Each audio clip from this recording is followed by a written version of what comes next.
Is that working? Great. The batteries fell out a few minutes ago and I forgot to restart it. So, well, it's a pleasure to be with you all today. The sweater joke's already been told. But I did laugh last night when I realized that I was going to have to talk. I brought a jacket and tie. But my jacket and tie, they arrived in Houston and they were unloaded off the plane. But apparently there was nobody to put them onto the conveyor belt. So I suggested to the man next to me in the line that we joined the union and then we could go out and fetch them ourselves. But it was too late to qualify for union membership. I want to speak today. I know it's a missions weekend, but I've become increasingly convinced over the last few years that the mission is not just, well, certainly it's not overseas. It's certainly here in our own country, and I think the mission is even within our own churches because of the dramatic changes that have taken place generationally over the last 20, 30, 40 years. Some of you will be acquainted with the book that I published it in 2020. I actually submitted the manuscript in 2019. I wrote that book in part because I myself was intrigued by some of the changes that were clearly taking place within society. I was pastoring a church at the time and was acutely aware that younger people in the church, and by younger really I meant anybody under the age at that point of say of 35, thought about certain things in a dramatically different way to that in which I did myself. That something very strange and interesting was taking place within our culture. And so the origin of the book was really a personal desire to try to work through those issues for myself. I've done a lot of thinking about those issues since. As I say, the book was actually completed 4 years ago. I've spent 4 years thinking further about those issues, discussing the issues in class at Grove City College, and giving lectures around the country on it and getting some very good questions and some very good conversations going as a result. And so what I want to do today is this. The first 2 lectures will really be setting the scene. There's not going to be anything in some ways distinctively Christian about the first 2 lectures. What I'm going to try to get at is what has gone on within our society that has led to this transformation in the way that people think about themselves and think about other people and think about their connection to the wider world. And then in the last lecture, I want to try to bring forward some proposals as to how we might think about moving forward in this moment in which we find ourselves. It was the great English Christian ethicist Oliver O'Donovan, reflecting in the 1980s, actually, he was reflecting on this, reflecting on his role in the pro-life movement of the 1960s and 1970s, made an intriguing comment. And the comment was this, that the one thing that had really caught him off guard was that the weakest argument of the pro-abortion lobby, the argument that he did not consider to be really worth addressing in any great depth, had ultimately proved to be the strongest argument at a cultural level for pressing for the liberalization, of course they're talking of Britain, of British abortion laws. The weakest argument, the one that he couldn't be bothered to address because he didn't think anyone would believe it, is this. The weakest argument is that the baby in the womb is merely part of the woman's body. As an ethicist in the 60s and 70s, as a Christian ethicist in the 60s and 70s, he thought that was such a weak argument. It was not even worth bothering addressing at any significant level. As we all know, of course, that is kind of the strongest argument in many ways in the culture. It is the argument that is displayed on banners at typical pro-abortion rallies. It is the mantra-like phrase that will be repeated when abortion activists are interviewed on the news. And yet in the 60s and 70s, Oliver O'Donovan, I think one of the sharpest ethical minds, certainly that Protestantism has ever produced, did not consider it to be an argument worth addressing. And in an essay on this issue, he reflects on why he was wrong-footed on this, why he got it so incorrect. And his conclusion is this: the weakest argument proved to be the strongest because actually it resonated with the way people imagine themselves to be. It resonated with that deep cultural commitment we have in the West to the idea that human beings are free and autonomous. We are, in a phrase that I will return to again later in this lecture, and probably in a later lecture, we are, according to Jean-Jacques Rousseau, the great Genevan philosopher, born free and everywhere in chains. And that, O'Donovan said, was the great myth that gripped the imagination of society and made the weakest argument, that the baby in the womb was merely part of a woman's body, into culturally the strongest argument. O'Donovan there, I think, is pointing to an important truth. And that is, we might say that the struggle for the soul, particularly the struggle for the soul today, is also a struggle for the imagination. I think C.S. Lewis, I'm not sure that he ever puts it in those terms, but I think C.S. Lewis understood this, that the battle for the soul is also a battle for the imagination. Those of you who read the book will know that I'm very influenced by the Canadian philosopher Charles Taylor, who has this rather awkward term, but I think it's a very useful term, social imaginary. It's awkward because he's using the term imaginary, which is typically an adjective, as a noun. One feels it should be social imagination. For some reason, he doesn't go down that route. He talks about a social imaginary. He talks about a social imaginary when he's dealing with philosophy and the way people think, because he makes the point, and I think it's a good point, that the way most of us, the way all of us, in fact, think about the world most of the time is not because we've thought things back to first principles. It's because we intuitively imagine the world to be a certain way. By and large, we don't think in terms of arguments. We feel, we intuit. And that's not necessarily a bad thing. If every person had to think everything back to first principles, nobody would morally develop very far, because there are a whole heap of things that really you just need to intuit. Trivial example, when I was about 11 years old, it was a state-run, what you would call a public school, all-boys school in the UK. It was a grammar school. You had to pass a test to get there. Grammar schools were essentially schools designed to allow boys from humble backgrounds to get a sort of elite education and to sort of move to a higher class. And I remember in one of the first school assemblies, in this dark, wood-paneled hall with great paintings of old headmasters all around, and the current headmaster comes out in his academic gowns, and in the middle of his speech, he makes this comment. He says, remember, boys, intelligent boys play rugby. Stupid boys play football. We're a rugby-playing school. To understand that fully, you have to get into the English class system, elaborate. But what I would say is this: when your headmaster in a darkened hall full of paintings of old headmasters tells you that, aged 11, you believe him, and it changes your attitude for all time. I still love rugby. I will watch what you call soccer with my sons, but even as I'm watching the soccer, I hear my headmaster's voice saying, "Behold, the stupid boys," as they run around on the pitch. It's intuitive.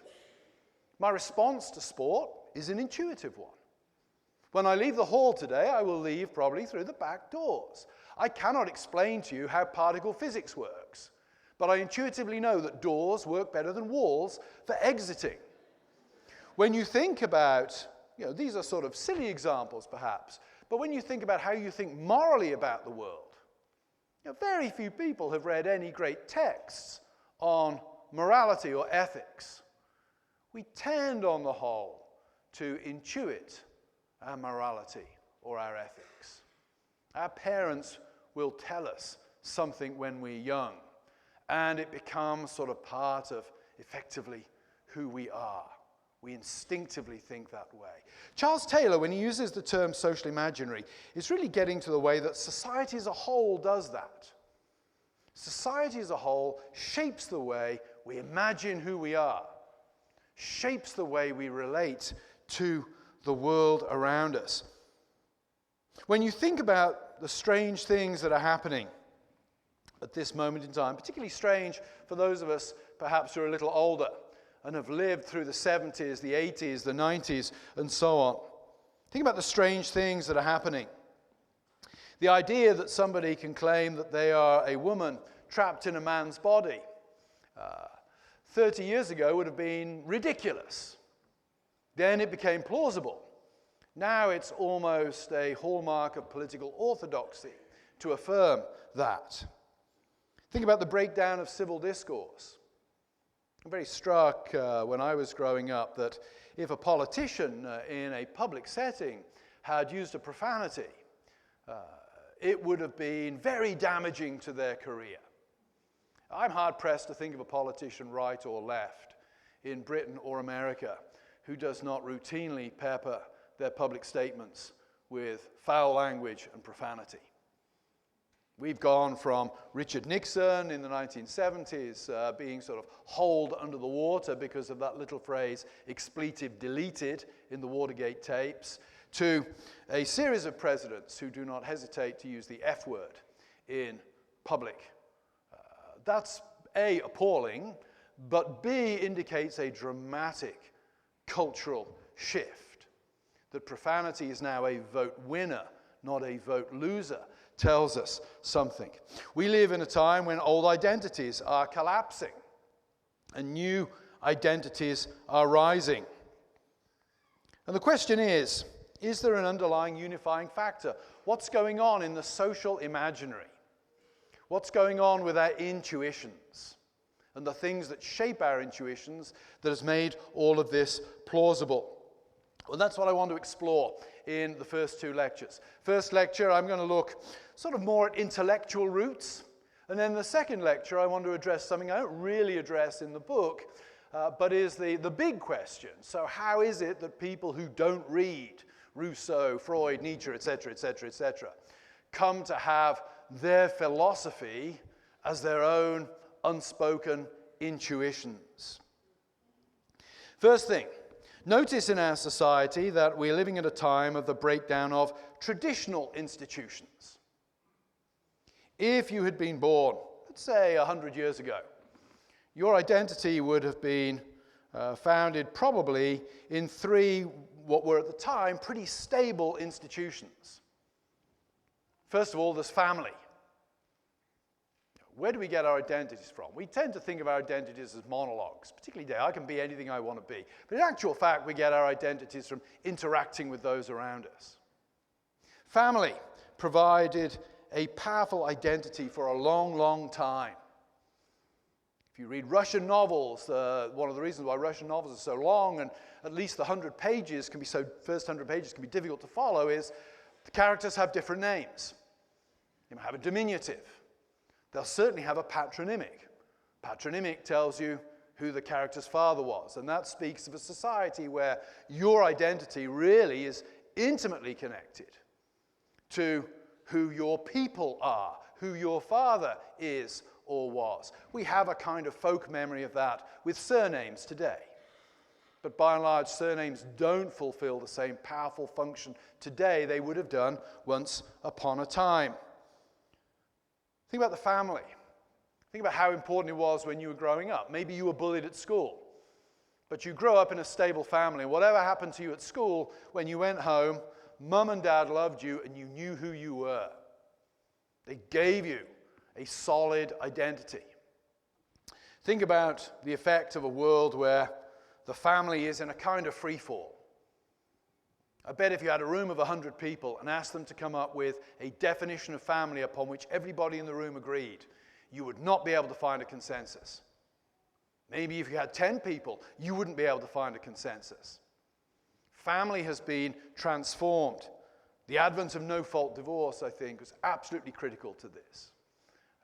I am not one of those who thinks that marriage is redefined in 2015 with Obergefell v. Hodges, the Supreme Court ruling in the gay marriage and the Constitution discussion. I think marriage is redefined in 1970 by Ronald Reagan, governor of California, when he signs into law what I believe was the first law allowing for no-fault divorce. I'm told he came to regret that, and so he should. One of the most damaging pieces of legislation ever passed in the United States of America. That turned marriage into a sentimental bond and transformed the nature of the family. Kids become collateral damage at that point. They don't become the reason we have marriage laws in the first place.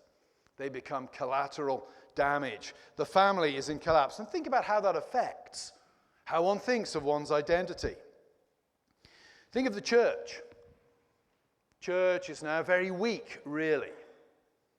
Again, it's an odd story.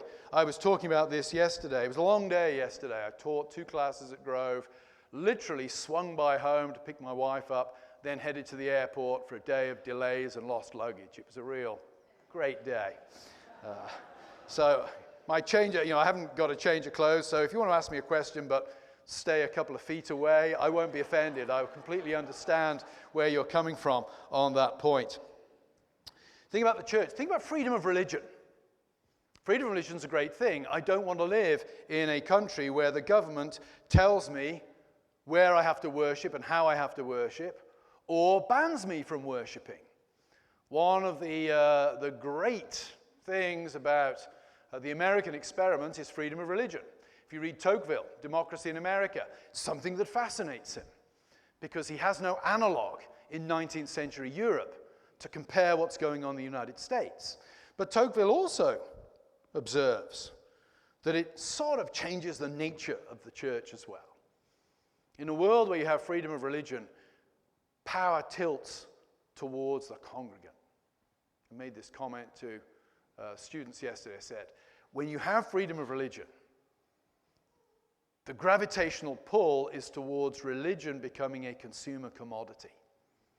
Because people can buy the religion they want, or they can leave it on the shelf. Throw into the mix the motor car, the automobile, and the thing gets supercharged.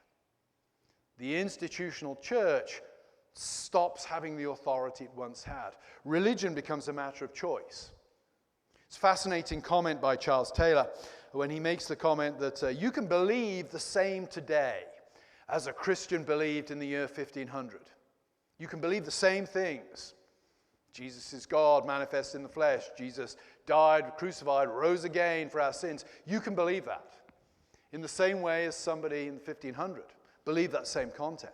But Taylor says you can believe the same things, but you cannot believe in the same way. Because today you make a choice to believe. I always love provoking / pulling the legs of my Catholic friends on that one. Say, today even Catholics are Protestants because they choose to be Catholic. You can choose not to be Catholic, and therefore you're a Protestant in a very deep sort of way. But think about what that does to the authority of the church. An external, solid marker becomes more and more fluid and less solid. Family is less solid. Church is less solid. Think about the nation.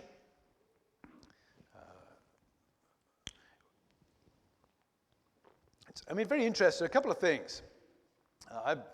My wife and I, we emigrated to the United States, I think, on August the 16th, 2001. So we've lived in America really from the moment 9/11 happened to the present day. And we've seen the dramatic changes. I was giving a lecture a few months ago in a church, and a young man, actually it was slightly worrying. They closed down the questions, and suddenly this guy gets up at the back and starts to stride towards me at the front, and he's holding something in his hand. And I can't see what it is. And I'm thinking, is this the moment I dive for cover? I've just given this lecture on the trans issue, and I'm thinking, man, is this the moment that, I get rubbed out? Have I got to jump? Turns out it was his cell phone. But he asked the question, he says, has America always been this way? was about 20, I guess. And I was able to say to him, no, I said, in the space of your lifetime, I've lived in America the whole of your lifetime. I said, and America is no longer recognizable today as the country that I emigrated to 20 years ago. I've lived through this vast and dramatic change. It's played out in high speed before my eyes in that kind of weird immigrant insider-outsider thing, seeing it unfolding before my eyes. America has dramatically changed. Think of the 1619 Project. I have no comment to make on the historical integrity of that project at all. What I would like to draw your attention to, though, is its existence. When a nation starts to debate what I would call its myth of origin, and by myth there I don't mean it didn't happen, I mean the sort of the C.S. Lewis way, the story that gives meaning. When a nation starts to decide debate its myth of origin, 1619 or 1776, something very deep is going on in the identity of the nation. The nation has an identity crisis at that point. I'm intrigued at the lack of reference in the news today to the word un-American. When my wife and I moved here, it was always in the news. It was a weird word because un-English it just sounds weird to an Englishman. Does it mean, un-English is preferring coffee to tea or something like that? It's not a very serious thing. But in the early 2000s, being un-American was a serious thing. In the 50s, of course, you had the House Un-American Activities Committee. It's a serious thing. But for something to be un-American, you have to have a very coherent concept of what American means positively. I think when the word un-American drops out of language, well, it drops out of common use, it's an interesting question to ask, has the concept of America become so equivocal or so fluid that its negative no longer means anything? Fascinating. Nation also is in flux. So we live in an era where external markers of authority, traditional external markers of authority, family, church, nation, or earlier we might say community, no longer offer strong grounding. And where you don't have strong grounding, where you have a vacuum, things will move in to fill that void. And that's what I want to talk about. What I want to talk about in the remainder of this first lecture is what I call the rise and strength of the first person. I.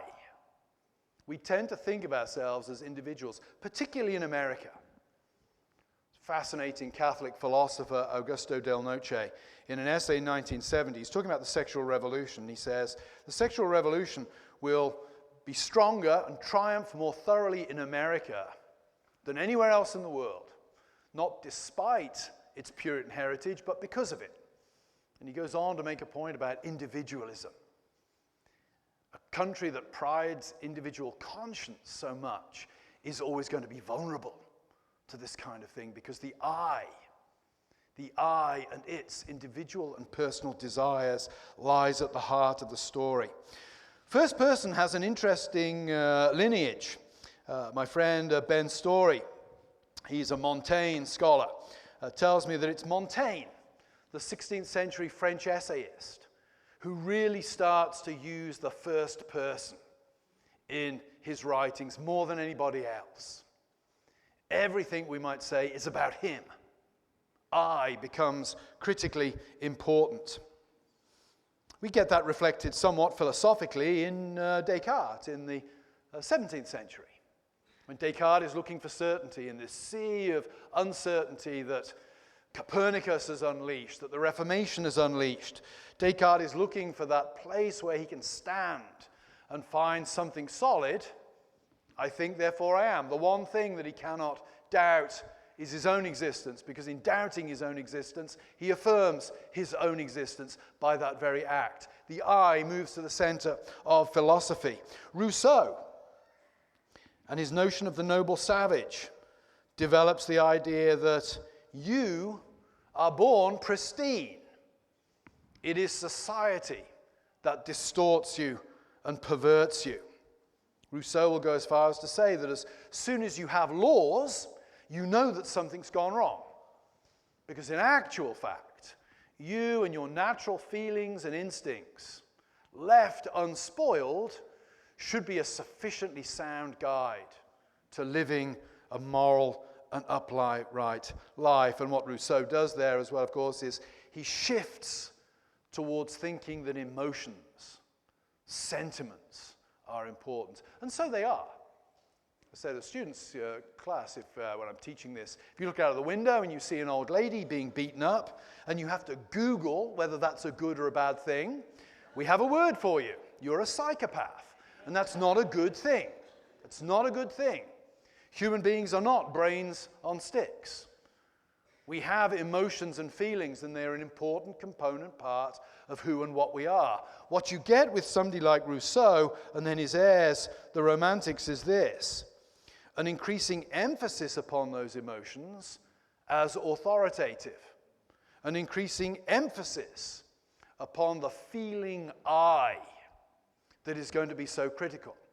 Why is that significant for what I'm talking about today? Well, think about it. Let's jump to the pressing issue of the day, the trans issue. If 100 years ago you'd gone to your doctor and said, I'm a woman trapped in a man's body, your doctor would have said, that's a problem. It's a problem of the mind. We need to work on the mind to bring it into line with your body. If you go to a doctor today with that statement, he may be legally obliged to say it's a problem of your body. We need to bring your body into line with your feelings. I was at a banquet in the last 12 months, and I found myself sitting next to a pediatrician.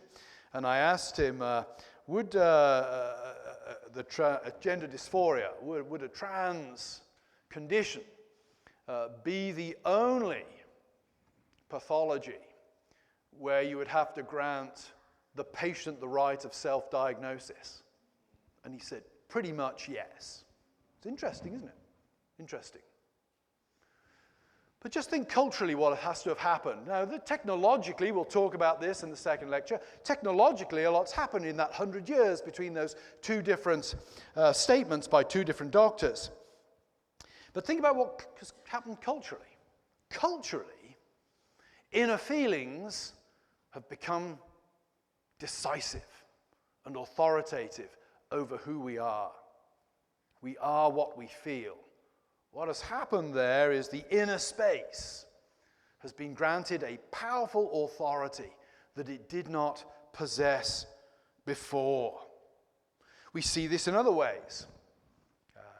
3 weeks today, I will hopefully be at the Grove City graduation.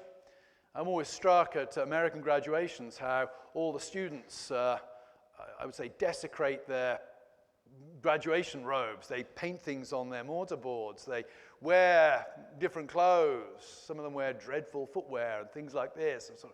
When I graduated in 1988, all the men, and I'm assuming the same happened for the women at my college, all the men had to line up against a wall and raise our trousers. I'll translate, that's pants. Pants, though, for me is underwear, so I didn't want to embarrass my wife. We stand there, we have to raise our trousers by 3 inches so that the head porter, a fierce man in a funeral suit and a bowler hat called Mr. Monument with a fob watch, walks along the line and checks the color of all of our socks. Because if you're not wearing black socks, you don't get to graduate. Everybody has to dress the same. I would say there you get a glimpse, an important glimpse of two different philosophies of education. Over here, for education is all about self-expression, doing your own thing. Graduation is about finding your calling and your place in the world. Where I graduated from, it was about joining the team. There was a reason, actually, why my headmaster dissed soccer and exalted rugby. Because rugby was a vital part of the curriculum at my school. Why? Because in a rugby game, you're trained to be part of a team. Team sports were at the heart of English grammar school education. Because that was where you learned that the individual only had significance because he connected to the team as a whole. In the second lecture today, I'm going to talk a little bit about music and dancing. I think we can make the same point relative to the history of music and dancing. The power of the eye, the expressive eye, deeply ingrained in our culture now. Deeply ingrained. Education is only one aspect of it. Next phase of the intellectual story, I think, is this. Well, once the self gets psychologized by figures such as Rousseau, then it gets sexualized. The key figure in this is Sigmund Freud. He's not the only person doing this, but I think he is the most brilliant advocate of it.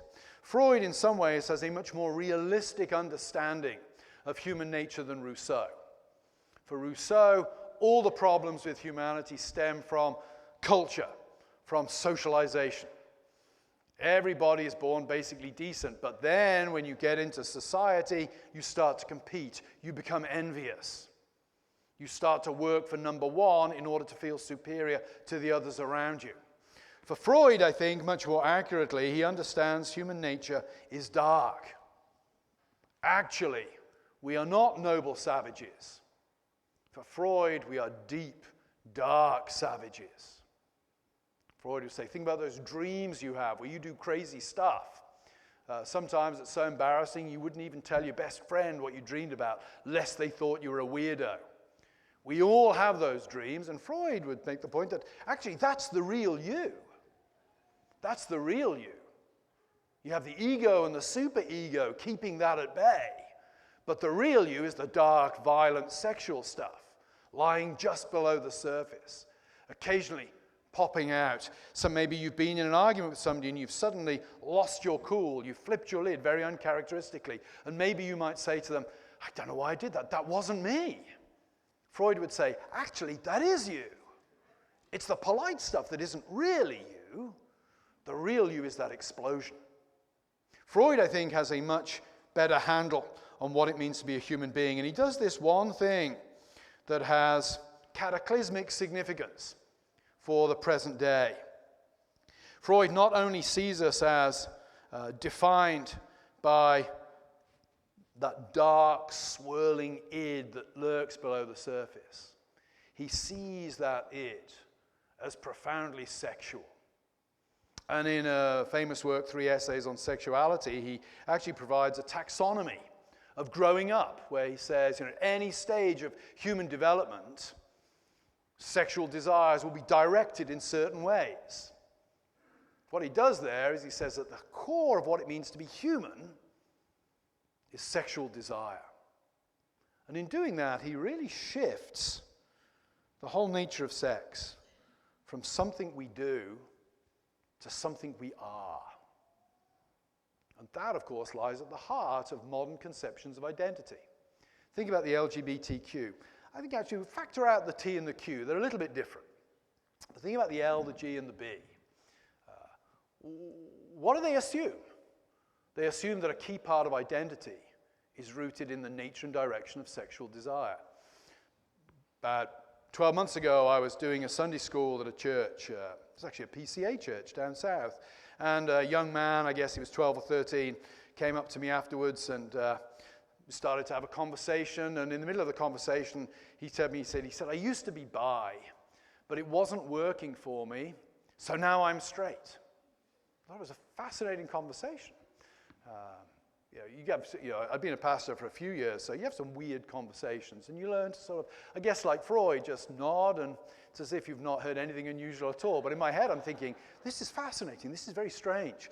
And as we continued to talk, it became very clear to me that this young man had had no sexual experiences at all. He was not a sexually active young man. He was simply identifying himself in terms of the direction of his desires. It's interesting. Interesting phenomenon that sexual desires have come to fulfill that function. Freud makes that possible. Freud, if you like, provides us with the conceptual framework for thinking in that way. Freud shapes our imagination on that point. I think it's just as an aside, it's one of the reasons why debates within the church relative to sex and sexual identity have proved so difficult at times, because of course the Bible doesn't think in those terms. The Bible has a lot to say about sex, but it's typically about behavior. You can move from the Bible text to addressing the question of sexual desire as identity, but it's not a straightforward move. It's not as similar as saying, should you kill? No, the commandments say thou shalt not kill. It's a little bit more complicated to make the move from sex as behavior to the implications for that as sexual desire as identity. A little bit. And I think that's proved some of the reason for the contested nature of these discussions within the PCA and indeed within other denominations. Freud sexualizes. And by the way, that's why I hesitate. I would urge you to hesitate describing yourselves as straight. Because I think as soon as you do that, you concede the point. As soon as you say you're straight, you're conceding the point that sex is identity. And I think that's problematic. I don't think it's as problematic as saying I'm a gay Christian. I don't. But I do think you are conceding a critical linguistic and conceptual point at that moment that will make it difficult to push back, or make it more difficult to push back. And the other thing then about Freud is this: as soon as you make sex about identity rather than about behavior, it's only a matter of time before the other shoe falls. Laws about sex, sexual behavior, cease to be laws about sexual behavior and become laws about the kind of people that society considers to be legitimate. And that, of course, sets up the play for the struggles we are engaged in today. Laws about sexual behavior are actually laws about identity. And that's what makes them so tense. In the book, I talk about Wilhelm Reich, a very interesting former assistant of Freud, who elaborates this at a theoretical level, but I don't think you need to elaborate it as a theoretical level. I think intuitively, once we start to think of sex as identity, we intuitively start to think of laws about sex as relative to identity. You don't need to be a cultural Marxist or to have read Hegel to start making that kind of connection. So sex becomes profoundly political. It also means, from a Christian perspective, of course, that old-style arguments cease to be as powerful as they once were. When I was at college, the line, hate the sin, but love the sinner, sort of worked when talking to friends who'd come out, that kind of thing. That doesn't work anymore, because once you're dealing with somebody who so identifies themselves with the sin, then to hate the sin is to hate the sinner. And I think, here I'm sort of saying we need to think about how to, I think what we were trying to communicate with that old phrase is good. We need to think about how to rephrase it in order to try to communicate that today. So everything changes at this point. We might also say that all of this stuff tilts us towards thinking of other people as primarily problems. How do I get there? Well, I would say once you start to buy in to Rousseau's idea that human beings are born free and are defined by our autonomy, every other relationship in which one engages is really to be judged on the basis of, does this relationship enhance my freedom and my autonomy, or does it drag me down in some way? Extreme example, Rousseau himself. He never marries, but he does live, I think, pretty faithfully with a woman for many, many years. They have 5 children together, all 5 of which are taken to the orphanage shortly after birth. In 18th century, that is a death sentence. Some of you may remember those horrific pictures coming out of Romania in the late 80s, early 90s, the Romanian orphanages. That would not have been dissimilar to the kind of orphanages that existed in the 18th century. To put a child there is to sentence the child to death. Why does Rousseau do it? Well, I think he's a selfish pig on one side, but it also makes a kind of perverse sense given his philosophy. What is a child but a potential link in that chain that binds and prevents one from being free. Think about how we think about pregnancy today. Spent a lot of time over the last year reading a lot of pro-abortion feminist literature. It's very interesting how pro-abortion feminists talk about pregnancy. It's an invasion of the body. It's an alien presence. Gosh, if you read Sophie Lewis on the impact of pregnancy, it sounds that it's just one up from brutal chemotherapy in terms of what it does to a woman's body. The language used is fascinating because the language tilts towards this idea of the baby is a problem. The baby is not a natural product of a natural function for which the female body has an end or a telos. It's an alien invader doing damage. Think about that. I was reading just this morning an article about how birth rates are dropping to catastrophic levels because some people don't want to bring children into a world that they think is going to the dogs. Glad my parents didn't think that way. In Britain in the 1960s, we just assumed that either the Americans or the Russians were going to vaporize us at some point, but my parents still thought it was worth having me, for which I'm very grateful. I don't think the world is necessarily in a less stable place today than it was at the height of the Cold War. But it's interesting that some people don't want babies because they don't want to bring children into a dangerous world. More, however, don't want to have babies because, well, it hits the bottom line. It damages their finances. It prevents them having those great holidays they want. My wife and I are aware of a couple that had a baby and they have not had a certain medical procedure for their child because the money could be spent on a holiday. That's a very Rousseau kind of way. You're independent and autonomous. And any obligation, any relationship you contract, is voluntary, and should preferably lead to your happiness. That is of a piece, I think, with this rise of the psychologized I.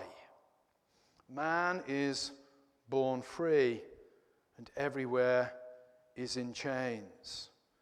And that is deeply embedded in the way we think today. But just as I'm wrapping up this first lecture, I want to give a hint of where I'm going to go with this. It's self-evident nonsense. It's self-evident nonsense to say that man is born free and everywhere is in chains.